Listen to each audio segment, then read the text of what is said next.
नाम है हरिया, मैं काम करता हूँ बहुत बढ़िया, खाता हूँ खाना और रोज गाता हूँ गाना।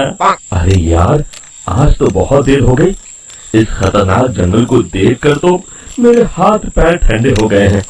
अगर मैं वक्त पर गांव नहीं पहुंचा तो मालिक बहुत नाराज हो जाएंगे। तभी हरिया को एक आवाज सुनाई देती है। सुनिए हरि जी। अरे, ये आवाज किसने दी? तभी हरिया को सामने कुछ दूर एक औरत खड़ी दिखाई देती है।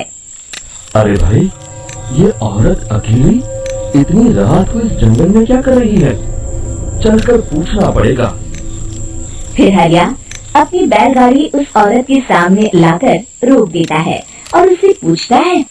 अरे सुनिए, आप इतनी रात को इस खतरनाक जंगल में अकेली? तभी वो औरत मीठी आवाज में कहती है। अरे हरि जी, आप आ गए। मैं कब से आपका इंतजार कर रही थी। वैसे तो यहाँ से काफी लोग गुजर चुके हैं, लेकिन मैं खास आपका इंतजार कर रही थी। अच्छा, तुम सच कह रही हो? मुझे तो यकीन नहीं हो रहा है। वो क्या है ना, आज तक किसी ने मुझसे इतने प्यार से बात नहीं की। हाँ हाँ हरि जी, मैं सच कह रही हूँ। अब देर मत करिए और जल्दी से मुझे मेरे घर तक छोड़ दीजिए। हाँ हाँ, कौन सी बड़ी बात है, अभी छोड़ देता हूँ। आप मेरे पीछे बैलगाड़ी में बैठ जाइए और मुझे रास्ता बताते चलिए। फिर वो औरत हरिया की बैलगाड़ी में बैठ जाती है और हरिया बैलगाड़ी हाँकता हुआ आगे चल पड़ता है।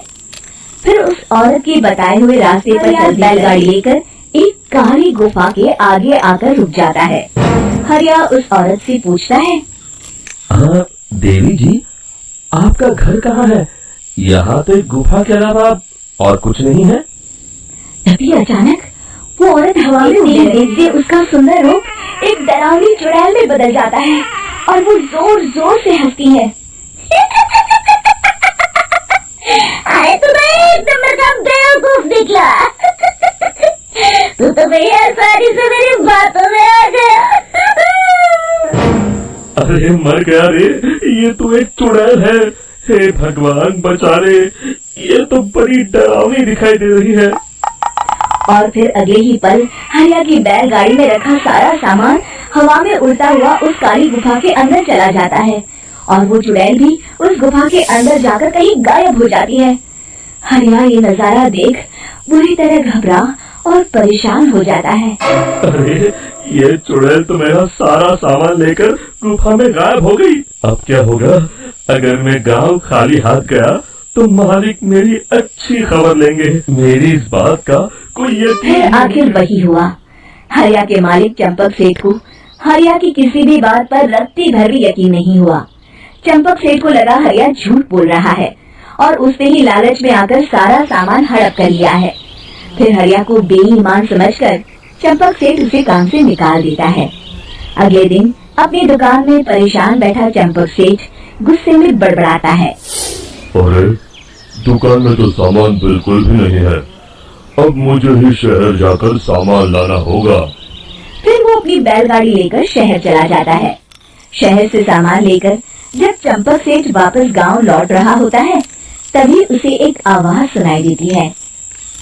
चंपक जी, ओ चंपक जी।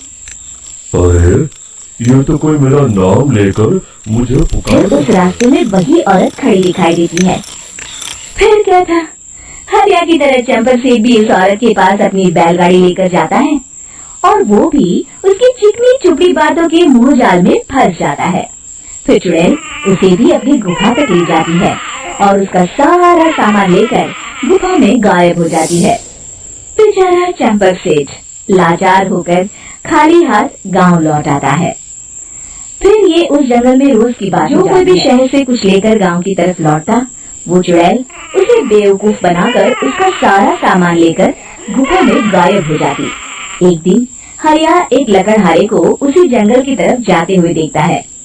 फिर हरिया उसे रोकते हुए कहता है। अरे भाई, क्यों अपनी मौत को दावत दे रहे हो? मेरी बात मानो, आगे जंगल में मत जाओ। वहाँ एक बड़ी भयानक चुड़ैल रहती है। लकड़हारा हरिया की बातों को नजरअंदाज करते हुए कहता है। अरे भाई, मुझे पहले ही बहुत देर हो चुकी है, मुझे जाने दो भाई। शाम तक लकड़ियाँ काट कर शहर के बाजार में बेचना है। तुम अपनी ये कहानी किसी फुर्सत में बैठे इंसान को सुनाओ, मैं तो चला। इतना कहकर लकड़हारा वहाँ से आगे जंगल की तरफ चला जाता है। फिर अगले दिन गांव के मुखिया के घर के बाहर बहुत सारे लोग जमा हो जाते हैं।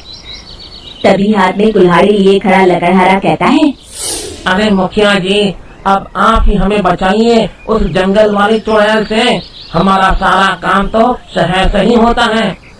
अरे मुखिया जी, उस चुड़ैल की वजह से तो मैं पूरी तरह बर्बाद हो गया हूँ।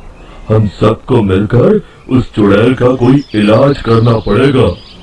तभी भीड़ में खड़ा बीरा कहता है, आप लोग चिंता मत करिए, कल से वो चुड़ैल किसी को नहीं लूट पाएगी। मेरे पास एक बहुत अच्छी तरकीब है। तभी चंपक सेठ उसका मजाक उड़ाते हुए कहता है, अरे तेरा नाम बीरा है तो क्या हुआ? तूने अभी उस चुड़ैल को देखा नहीं है? जाकर अपना काम कर, बड़ा आया। तब मुखिया जी कहते हैं, नहीं चंपक सेठ, मुझे लगता है हमें इस लड़के को एक मौका देना चाहिए। फिर सभी गांव वाले मुखिया जी की बातों से सहमत हो जाते हैं और वीरा शाम को एक बैलगाड़ी में कुछ सामान लाद कर उस जंगल की ओर चल देता है। वीरा, ओ वीरा, कहाँ जा रहा है? तभी वीरा की चुड़ैल एक औरत के रूप में खड़ी है। अरे बहन जी, मैं आपको ही ढूंढ रहा था। देखिए, मैं आपके लिए क्या लाया हूँ। अरे वाह, तो खुद मेरे लिए इतना सामान लाया है। तू ही अकेला गाँव में समझदार है। जरा देखो, मैं भी खोल के बड़े भूख लगी है।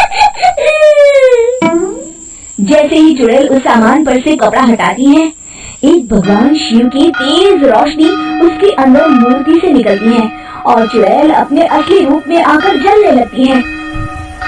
अरे मैं जल रही हूँ, बचाओ! बचाओ! ओम नमः शिवाय! देखते ही देखते वो चुड़ैल रात के साथ सभी गांव वाले भी वहां आ जाते हैं। शिक्षा बुराई पे सदा अच्छाई की ही जीत होती है।